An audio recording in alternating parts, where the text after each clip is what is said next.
Hello दोस्तों, स्वागत है आप सभी लोगों का हमारे यूट्यूब चैनल स्टडी समागम पर। साथियों, यदि आप एक राजस्थान के निवासी हैं तो आज के इस वीडियो में मैं आप सभी के लिए राजस्थान के अंतर्गत संचालित विभिन्न योजनाओं के विषय में कुछ खास तथा महत्वपूर्ण अपडेट देने वाला हूं। इसलिए साथियों, वीडियो में अंत तक बने रहना और वीडियो का एक एक स्टेप आपको अच्छे प्रकार से समझना है। दोस्तों, आज के इस वीडियो में हम चर्चा करने वाले हैं राजस्थान किसान समृद्धि योजना की चौथी किस्त की अपडेट को लेकर। जी हां साथियों, राजस्थान के जितने भी किसान भाई हैं वो अपनी इस चौथी किस्त को लेकर काफी परेशान दिखाई देते हैं, परंतु साथियों आज के इस वीडियो में मैं आपकी सारी शंकाओं का समाधान करने वाला हूं। इसके अलावा साथियों, राजस्थान के जितने भी पेंशनधारी हैं उन सभी के लिए आज के इस वीडियो में खुशखबरी वाली अपडेट भी बताने वाला हूं। यदि आप एक राजस्थान के किसान हैं तो क्या आपको पता है कि राजस्थान के अंतर्गत एक मुफ्त किसान कर्ज माफी योजना चलाई जा रही है। साथियों, कुछ नई योजना भी चलाई जा रही है, उन योजनाओं के विषय में आपको पता होना चाहिए। तो दोस्तों, इस वीडियो में अंत तक बने रहना, एक एक योजना के विषय में अपडेट मिल जाएगा। इसके अलावा राजस्थान में जितनी भी योजनाएं चलाई जा रही हैं उन सभी योजनाओं को अब साथियों बंद किया जा सकता है। जी हां साथियों, बशर्ते आपको इसमें एक काम करना होगा। यदि आप चाहते हैं कि इन योजना का फायदा आप तक पहुंचता रहे तो साथियों क्या काम करना होगा, कौन सा अपडेट आया है वो आपको इस वीडियो में पता लग जाएगा। साथ में राजस्थान के जितने भी राशन कार्ड धारक कैंडिडेट हैं उनके लिए बताना चाहूंगा, राजस्थान के लगभग 3 लाख राशन कार्ड अब बंद हो चुके हैं। लेकिन साथियों 3 लाख के अंतर्गत कहीं आपका नाम तो नहीं है। साथियों, आप लोग अपना नाम कैसे चेक कर सकते हैं वो भी देखिएगा। इसके अलावा हमारे ऐसे राशन कार्ड धारक कैंडिडेट जिन्होंने नए राशन कार्ड के लिए आवेदन किए थे उनमें से कितने लोगों के आवेदन सेलेक्ट हुए हैं, कितने के रिजेक्ट हुए हैं, वो भी अपडेट आपको इस वीडियो में मिलेगी। साथ में हमारी महिलाओं के लिए भी कुछ खास अपडेट है। तो चलिए दोस्तों, वीडियो को शुरू करते हैं और एक एक स्टेप को अच्छी प्रकार से समझ लेते हैं। साथियों, सबसे पहले हम चर्चा करते हैं राजस्थान के जितने भी किसान भाई हैं या फिर हमारे जितने भी किसान साथी हैं उन सभी के लिए क्या खास अपडेट है। देखिए साथियों, यदि आप एक राजस्थान के किसान हैं तो सबसे पहले मैं आपको बताना चाहूंगा, राजस्थान के अंतर्गत एक योजना चलाई जाती है जिसका नाम है मृदा स्वास्थ्य कार्ड योजना। जी हां साथियों, यह योजना राजस्थान के जितने भी किसान हैं उन सभी किसानों के लिए चलाई गई अन्य योजनाओं की एक आधार योजना है। क्योंकि यदि आप लोगों ने इस योजना का फायदा नहीं लिया, यानी कि अपना मृदा स्वास्थ्य कार्ड नहीं बनवाया, तो साथियों राजस्थान के किसानों के लिए अन्य योजनाओं का फायदा नहीं मिलेगा। देखिए, आप लोग यहाँ पर पढ़ सकते हैं, किसानों को मृदा स्वास्थ्य कार्ड होने पर ही कृषि यंत्र पर मिलेगा अनुदान। जी हां साथियों, यदि आप लोग कृषि का कोई भी यंत्र या उपकरण खरीदना चाहते हैं, जैसे कि ट्रैक्टर या फिर कोई भी उपकरण खरीदना चाहते हैं, तो साथियों आपको पता होगा कि राजस्थान के अंतर्गत किसान साथी पोर्टल के माध्यम से यदि आप लोग आवेदन करोगे तो आपको उसमें लगभग 30 से लेकर 40% तक अनुदान मिल जाता है। यानी कि जो उपकरण आपका 3 से लेकर 4 लाख रुपए तक का आता है वो उपकरण आपको 2 से लेकर 3 लाख रुपए में पड़ जाता है। परंतु साथियों, इसका फायदा आपको तभी मिलेगा जब आपके पास मृदा स्वास्थ्य कार्ड होगा। क्योंकि आपको भी पता होना चाहिए, यदि आपकी मृदाई स्वास्थ्य नहीं रहेगी तो साथियों आप लोग अन्य उपकरणों को खरीद कर करोगे क्या। इसलिए साथियों गवर्नमेंट ने यह यहाँ पर शर्त रख दी है, यदि आपके पास मृदा स्वास्थ्य कार्ड रहेगा तभी आपको कृषि यंत्रों पर अनुदान मिलेगा। इसलिए आप लोग अपना मृदा स्वास्थ्य कार्ड जरूर बनवाइएगा।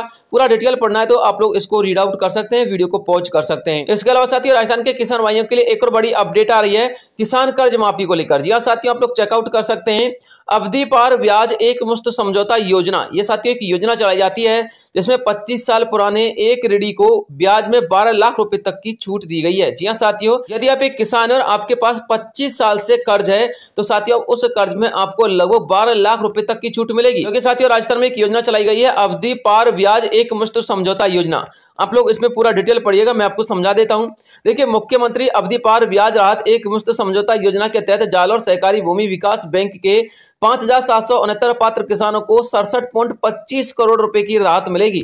शुक्रवार को राजस्थान विधानसभा के मुख्य सचेतक जोगेश्वर गर्ग की मौजूदगी में भीनमाल शाखा के 25 साल पुराने ऋण खाता धारक नारायण सिंह पुत्र खीम सिंह ने 15.50 लाख रुपए के बकाया ऋण में से 3.5 लाख रुपए जमा करवाए। यानी कि कितने रुपए, मात्र 3.5 लाख रुपए, जबकि उस पर कर्ज कितना था, 15.5 लाख, यानी कि लगभग 15.5 लाख रुपए का कर्ज था और उसका निपटारा लगभग 3.5 लाख रुपए के अंतर्गत ही हो गया।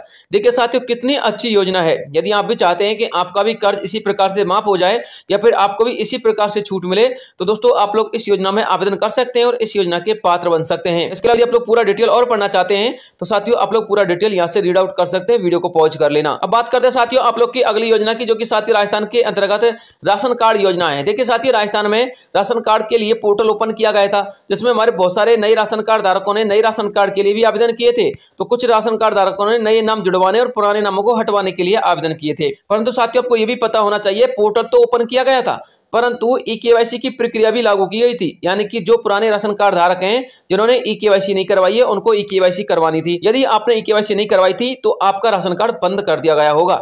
यह साथियों आप लोग पढ़िएगा, 2.25 लाख लोगों ने ई-केवाईसी नहीं कराई, राशन कार्ड से नाम हटा दिए गए हैं, अब उनको क्यों नहीं दिया जा रहा है? क्योंकि साथियों पहले विभाग ने बोल दिया था यदि राशन कार्ड में ई-केवाईसी नहीं होगी तो आप लोगों के नाम काट दिए जाएंगे। अधिकारी बोले भविष्य में नाम जुड़ेंगे या नहीं इसकी गाइडलाइन अभी, लेकिन वर्तमान में यह गाइडलाइन है कि जिन्होंने ई-केवाईसी नहीं करवाई है उनके नाम जरूर हटेंगे। वैसे साथियों स्वाभाविक सी बात है, जितने नाम हटाए जाएंगे उतने नए लोगों के नाम भी जुड़ेंगे, क्योंकि साथियों सरकार को कोटा तो पूरा करना होता है। 4.4 करोड़ लोगों का कोटा है राजस्थान के अंतर्गत खाद्य सुरक्षा योजना का, तो साथियों वो तो उनको पूरा करना ही होगा। तो साथियों यदि आप लोगों ने अभी तक ई-केवाईसी नहीं करवाई है तो आप लोग करवा सकते हैं, क्योंकि ई-केवाईसी की अंतिम तिथि और बढ़ा दी गई है। आप लोग पढ़िएगा, खाद्य सुरक्षा 31 के बाद अपात्र परिवारों से होगी 27 रुपए प्रति किलो की दर से वसूली। जी हाँ साथियों, यदि आप लोगों ने ई-केवाईसी नहीं करवाई, आपका नाम हटा दिया गया या फिर आप अपात्र पाए जाते हैं तो आपसे 1 किलो गेहूं का 27 रुपए वसूला जाएगा। भले ही बाजारी मूल्य कितना भी हो, लेकिन आप लोगों से सरकार 27 रुपए वसूलेगी 1 किलो गेहूं के।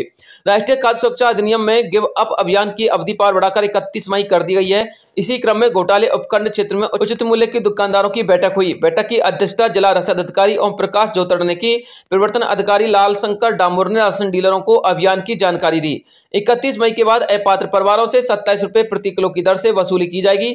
जिले में लगभग 3130 परिवारों के 12,345 सदस्यों ने योजना से नाम हटवाया है। अब तक 220 अपात्र परिवारों को नोटिस भी जारी कर दिया जा चुका है और राजस्थान के लगभग 2 से लेकर 3 लाख लोगों के नाम स्वतः ही हटा दिए जाएंगे। वर्तमान में हटा दिए भी गए हैं, आपको भी पता होगा। और भी आप लोग पढ़ना चाहते तो पढ़िएगा। जिले में 33,000 अपात्र परिवारों ने खाद्य सुरक्षा योजना से नाम हटवा लिया है। लेकिन सबसे बड़ी जो अपडेट आ रही है ना साथियों, वो ये आ रही है, यदि हम लोगों के नाम जोड़ने की बात करें तो 13,000 नाम जोड़ने के लिए आवेदन प्राप्त हुए थे एक जिले से। अब साथियों एक जिले से जब 13,000 आवेदन प्राप्त हुए थे तो 13,000 आवेदनों में से कितने लोगों का नाम जुड़ा सिर्फ एक राशन कार्ड धारक कैंडिडेट का। अब ये साथियों बड़ी चिंता का विषय है, क्योंकि जब 13,000 के अंतर्गत आवेदन आए थे और उनमें से एक ही कैंडिडेट का नाम जुड़ा था, तो साथियों बकाया लोगों के नाम तो ऐसे ही नहीं जुड़े होंगे। इसलिए दोस्तों आप लोग अपने नजदीकी सीएससी सेंटर पर जाकर या फिर ई-मित्र धारक के पास जाकर अपने राशन कार्ड के लिए जो आपने अप्लाई किया था उसका स्टेटस जरूर चेक करवाइएगा कि आपके राशन कार्ड की परिस्थिति वर्तमान में क्या चल रही है, कहां से इसको अलाउ किया गया है, किस अधिकारी महोदय ने इसको पास किया है और आपके स्टेटस में क्या क्या ऑब्जेक्शन आए हुए हैं। ठीक है ना, इसको जरूर चेकआउट कीजिएगा। इसके अलावा साथियों एक और बड़ी अपडेट आ रही है राजस्थान सम्मान निधि योजना को लेकर, क्योंकि आपको पता होगा राजस्थान के अंतर्गत किसान सम्मान निधि योजना दी जाती है, जिसमें राजस्थान के सभी लोगों को 6,000 प्लस 3,000 रुपए के हिसाब से 9,000 रुपए प्रति वर्ष दिए जाते हैं। लेकिन यदि आप राजस्थान के किसान हैं और आप भी चाहते हैं कि किसान सम्मान निधि योजना की चौथी किस्त के 1,000 रुपए आपके खाते में जल्दी ट्रांसफर हो जाएं, तो साथियों आपको कुछ विशेष बातों को ध्यान में रखना है। देखिए साथियों, प्रदेश में मुख्यमंत्री किसान सम्मान निधि योजना लागू कर पीएम किसान सम्मान निधि योजना के सभी पात्र किसानों को 2,000 रुपए की अतिरिक्त राशि दी जा रही है, लेकिन वर्तमान में 3,000 रुपए कर दी गई है, आपको भी पता है। बता दें सरकार ने राज्य बजट 2025-26 में इसे बढ़ाकर 3,000 रुपए करने की घोषणा की थी, जिससे अब प्रदेश में योजना के पात्र किसानों को 8,000 रुपए के स्थान पर 9,000 रुपए प्रति वर्ष सम्मान निधि के रूप में दिए जाए। इंस्टॉलमेंट की बात करें यानी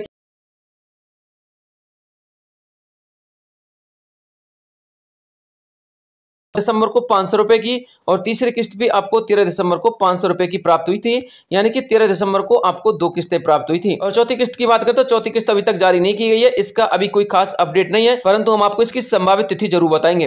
देखिए साथियों, पात्रता की बात करें तो राजस्थान के लिए सीएम किसान सम्मान निधि योजना के लिए निम्नलिखित पात्रता होनी चाहिए। किसानों को राजस्थान और भारत का नागरिक होना चाहिए। सबसे पहली पात्रता, सीएम राजस्थान किसान सम्मान निधि योजना से लाभार्थी होने के लिए सीमांत और लघु कृषक श्रेणी से होनी चाहिए। किसान किसी भी प्रकार के सरकारी पद पर नहीं होना चाहिए। आवेदनकर्ता को बैंक खाता खुलवा लेना चाहिए, यदि उसका बैंक खाता नहीं है तो आपको पैसा नहीं मिलेगा। किसानों को इस योजना का लाभ उठाने के लिए पहले पीएम किसान सम्मान निधि योजना का लाभ होना चाहिए, यानी कि यहाँ आप लोगों को सीएम किसान सम्मान निधि का लाभ तभी मिलेगा जब आप पीएम के लाभार्थी होंगे। तो साथियों ये आपके पास मोटी मोटी सी पात्रता होनी चाहिए। लेकिन यदि हम बात करें आपकी चौथी किस्त की, तो साथियों चौथी किस्त का अपडेट मैंने आपको पिछले वीडियो में भी बताया था।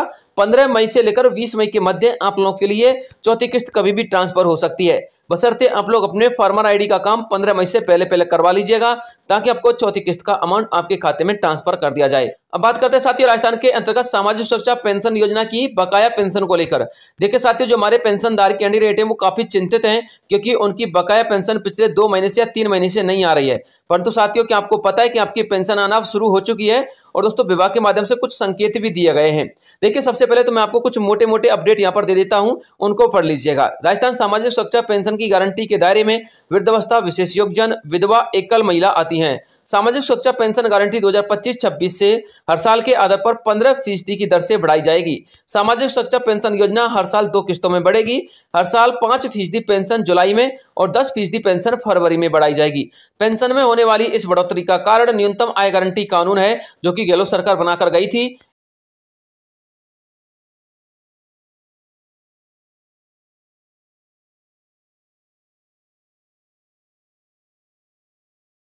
1200 से 150 रुपए और बढ़ा दी जाएगी। लगभग 1400 रुपए आपकी पेंशन कर दी जाएगी। तो साथियों, हमारे पेंशनधारियों के लिए सबसे बड़ी खुशखबरी का अपडेट तो यही है। इसके अलावा साथियों, एक और बड़ी अपडेट आ रही है। योजना का लाभ लेने के लिए ई-केवाईसी करवाना अनिवार्य है। जी हाँ साथियों, यदि आप राजस्थान की किसी भी योजना का लाभ ले रहे हैं तो आपके जन आधार की ई-केवाईसी करवाना आप लोगों के लिए बेहद आवश्यक है। अब बुजुर्ग के जन आधार में ऑफलाइन होगी ई-केवाईसी, और विभाग ने इसके संकेत भी दिए हैं। विभाग ने इसके कलेक्टर महोदयों को निर्देश दे दिए हैं। हर साल जन आधार की ई-केवाईसी करवाना अनिवार्य कर दिया गया है। आप लोग पूरा डिटेल यहाँ से पढ़ सकते हैं। लिखा हुआ है, जिले में बुजुर्गों के जन आधार में आधार ई-केवाईसी अब ऑनलाइन के बजाय ऑफलाइन होगी। इसके लिए शहरी क्षेत्रों में एसडीएम तथा ग्रामीण क्षेत्रों में बीडीओ को अधिकृत किया गया है। यह बदलाव इसलिए किया गया है क्योंकि बुजुर्गों की ई-केवाईसी नहीं होने के कारण उन्हें सामाजिक पेंशन, खाद्य सुरक्षा सहित अन्य सरकारी योजनाओं का लाभ नहीं मिल पा रहा है। क्योंकि जन आधार में जब बुजुर्गों को ई-केवाईसी नहीं होती है ना, तो साथियों उनको सामाजिक सुरक्षा पेंशन योजना का लाभ भी नहीं मिलता है। इसलिए बहुत सारे लोगों की तो अभी तक पेंशन आई नहीं है उनके खाते में।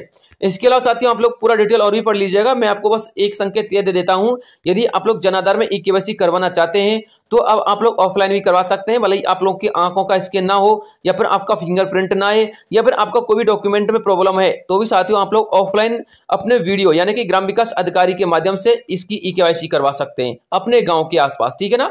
अब बात करते हैं साथियों आप लोग की अगली योजना, जो कि राजस्थान सामाजिक सुरक्षा पेंशन योजना है। तो साथियों, राजस्थान सामाजिक सुरक्षा पेंशन योजना में मैंने आपको पिछली बार भी बताया था कि सत्यापन करवाना बेहद जरूरी है। यदि आप लोगों ने सत्यापन नहीं करवाया तो विभाग ने साफ संकेत दिए हैं, हम आपकी पेंशन आपके खाते में नहीं डालेंगे। देखिए, विभाग ने अपील क्या की है वो देखिएगा। सहायक निदेशक सामाजिक न्याय एवं अधिकारिता विभाग मगराज कटारिया ने बताया, बायोमेट्रिक सत्यापन का कार्य 83.56% तक तो पूरा हो चुका है। शेष लाभार्थियों के कई विकल्प दिए गए हैं। हम लाभार्थियों से लगातार संपर्क कर सत्यापन की प्रक्रिया को गति दे रहे हैं। उन्होंने बताया कि यदि शेष लाभार्थी समय रहते सत्यापन नहीं करवाते हैं तो उनकी पेंशन रोकने पर कार्रवाई की जा सकती है। इसके बाद उन्हें फिर से लंबी और जटिल प्रक्रिया से गुजरना होगा। इसलिए सभी लाभार्थियों से अपील की जाती है कि जल्द से जल्द सत्यापन करवा लें, ताकि उनकी पेंशन बिना किसी रुकावट के उनके खाते में आसानी से ट्रांसफर हो सके। तो साथियों, सत्यापन की प्रक्रिया को आप लोग एक बार कंप्लीट जरूर करवाइएगा। और वैसे आप लोग कहते हैं ना कि आपका पेमेंट नहीं आ रहा है, तो साथियों जिन लोगों ने सत्यापन करवा लिया है, जन आधार में ई-केवाईसी करवा ली है, तो साथियों उनके खाते में पेमेंट जरूर ट्रांसफर किया जा रहा है। आप लोग यहाँ पर चेकआउट कीजिएगा। एक हमारे पेंशनधारी हैं जिनके लिए साथियों मार्च के महीने का पेमेंट ट्रांसफर होना शुरू हो चुका है, और 6 मई 2025 को इनके लिए मार्च के महीने का पेमेंट ट्रांसफर किया गया है। इसके अलावा साथियों एक और हमारे पेंशनधारी जिनका पीपीओ नंबर है 794, तो साथियों आप लोग उनका भी चेकआउट कीजिएगा। इनको जो है 7 मई 2025 को 1/3/2025 यानी कि मार्च के महीने का पेमेंट प्राप्त हुआ है, और अप्रैल का और मई का बिल जनरेट हो चुका है। आप लोग यहाँ पर चेकआउट कर सकते हैं। तो साथियों, पेंशन आपकी समय समय पर प्राप्त हो रही है, बशर्ते आपके कुछ डॉक्यूमेंट में जो प्रॉब्लम हो रही है ना, उनको पूरा जरूर करवा लीजिएगा। तो दोस्तों, बड़ी अपडेट यही थी जो मुझे आप लोगों तक पहुंचानी थी। इसके अलावा कोई नई अपडेट आएंगे तो मैं आपको तुरंत वीडियो के माध्यम से प्रोवाइड करवा दूंगा। मिलता हूं नेक्स्ट किसी अन्य वीडियो में, तब तक के लिए जय हिंद, जय भारत।